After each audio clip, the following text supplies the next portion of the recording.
Well, I'm so excited to come. And I think I have a big philosophy that we're all teachers and students. And so it was really fun. As a mom and a business owner, I don't get to show up and just be held and listen to other people's wisdom very often. So that was a really cool experience, both in Colorado and then in Santa Fe. And I love the Santa Fe vibe because it just feels a little bit more embodied and integrated and not as much like sitting and listening, just a lot more interaction. And so I'm excited to be a part of that. I'm honored when I heard that you were taking it over. And when I heard about your Wisdom Keeper program, I was like, oh, yes, yes, this is for me. So I am going to be bringing an activity basically around the stories that we tell. I like to say that we're shaped by the stories we inherit, but there's magic in the ones that we choose. And as a writer, I am a big believer in word magic and the frequency that words carry, and that we get to be the authors of the stories we choose to bring forward. So I'm excited to share that. And this offering that you're bringing is Hmm. an experience about the stories we tell, about the labels we put on ourselves, the labels we've, like you said, inherited, and what stories we want to move forward with. So after this experience with this 3-5 emotional manifester on the cross of Eden, who is here in many ways to provoke your full spectrum experience of emotions, to help you story them as a storyteller, as a poet that she is, in a way that feels empowering, in a way that feels not like you're bad, wrong, and shameful for feeling anything, and allowing us to also still belong and relate to one another. And so, do you want to tell them about your book that you're writing, maybe, and how this is just a tiny little snippet of what they can come into your ecosystem and participate in? Three questions there. Which one feels alive? So let's see. So the first question was about the offering. So I'll start there and then I'll go in. So I want to, it's fun and playful. The only channel that I have in human design is that 3536. So the first time I had my chart, like saw my chart and then started looking up and digging what it was, it just like my whole life made sense. It like my whole life, I felt like I just want to explore and then turn around and tell people like, oh my gosh, like look what I found. And it was like, oh, that's enough. Like, that's literally what I'm here to do is just like, touch the fire, find out it's hot, and then like, oh, no, no, no, it's hot. And, other people might want to touch it too, but some people just want to like armchair along. And so the offering that I'm bringing is really fun because as a lover of words and a writer, sometimes it's really hard to put things into words. And so I want to do this 90-minute activity where we basically do kind of like art journaling and dialoguing with an image. Because the thing about words is that we can only talk about things that we already know when we're using words. So when we're experiencing a new feeling or something, or we don't know how we feel about something, we can feel really limited by words. But when we go into color and textures and image, we can actually bring something new into form that wants to come through. We can bring a new idea or a new combination of ideas together to have a completely new experience. And so, like, when I look at my chart, that makes sense, like, why that's so exciting and feels so natural to me. I am working on a book. And so, this is my first, I guess it's my second book, but it's my memoir. And it's called The Year We Gave Up on Love. And it chronicles my family's journey. So when my kids were young, they were like 3 and 5.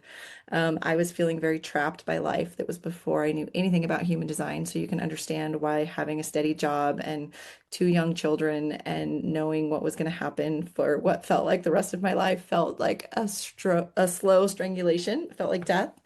And so I basically sold everything I owned. We were gonna sail around the world, and we went on this like journey to, rediscover our joie de vivre with my husband and my two kids. And I knew that that move would either make or break us. We started a business on the road, and it was awesome until it wasn't, because the thing about baggage and emotional baggage specifically is that it rolls right along with you. Everywhere you go, there you are. And so when you're in these intense situations, as you know, I'm sure you can also relate to, there's something about square footage and space, especially with electromagnetic connections in human design. And so that experience, we were gone for 2 years, really did bring all of the wounding to the surface. And so this book is about essentially the universal theme is that the heart never breaks. It only ever expands. It's the ego that breaks.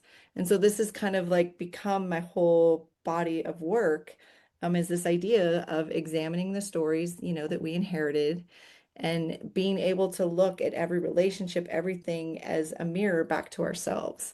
Um, and yeah, so I don't know if I'm doing a good job of really synthesizing that in a way that you can hang on to, but it's a lot of exploration and play and coming back and using, deciding that we are going to look for the miracle in everything and look for that like magic medicine that's there for us. And it's a design choice, and Yeah. it's fun and it's magical and it's whimsical. And yeah.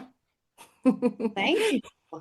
That was wonderful. In fact, it didn't take the time I thought it would. You were succinct and to the point, Ooh. exciting and inspiring. All of the things. So great job, sis. Um, so exciting. 90-minute experience with Tiffany will happen. Look for Tiffany in the program in the app. This is where you will find out once she is programmed, what day and time she will be programmed so that you can put that in your decision-making machinery. You know Uh, what? Can I close on something? Because I think Absolutely. I'd love that. I love to like look, I love to play with words. And so I do, I call it word magic. And I'm always like looking at like words and creating acronyms out of them or finding a word within a word. Like I love how on my thing you found the love backwards in revolution. And so I have this piece written about like everything I need to know the poets taught me, Mm. right? And so I played with the words in poems, and it's like I love it because I just basically stories, whether we're constantly doing it, right? And so we are constantly telling stories, and then it literally becomes like the operating system we look through and what action we take, and it really does create the reality that we live in. And so everything I need to know the poets taught me, and I love it. So poems are people of eternal magic and story.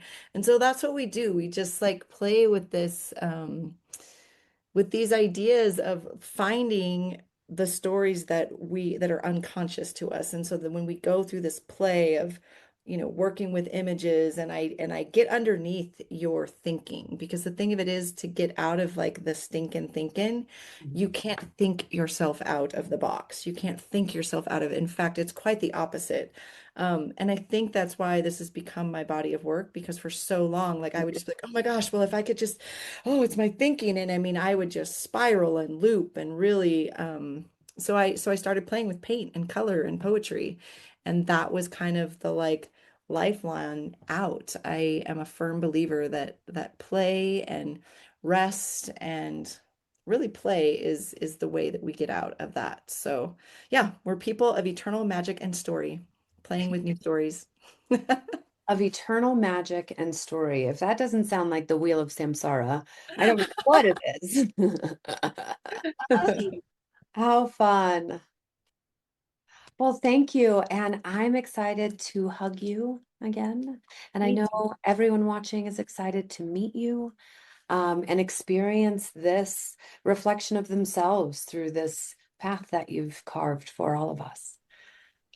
From play, said like a beautiful three.